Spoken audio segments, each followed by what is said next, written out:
আজ আমি আপনাকে এমন একটা সত্য বলতে চাই যেটা প্রতিটা বাবা মায়ের জানা দরকার। আপনার বাচ্চা কি প্রতিদিন চিপস খেতে চায়? কারণটা সহজ।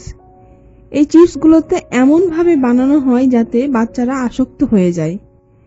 চিপস সাধারণত বানানো হয় নিম্নমানের আলু পাউডার, স্টার্চ, অতিরিক্ত লবণ, আর্টিফিশিয়াল ফ্লেভার। এখন আসি সবচেয়ে ভয়ঙ্কর ব্যাপার, যেটা ডেড অয়েল। অনেক কোম্পানি পুরাতন বারবার ব্যবহার করা তেল দিয়ে চিপস ভাজে। এই তেল শরীরের জন্য খুবই ক্ষতিকর।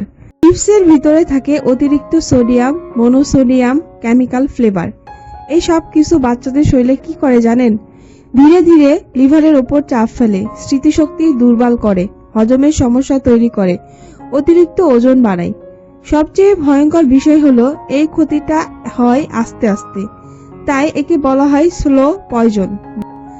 আজ থেকে শুধু আনন্দের জন্য না, বাচ্চাদের ভবিষ্যতের জন্য খাবার বাছুন, কারণ সুস্থ সন্তানই সবচেয়ে বড় সম্পদ।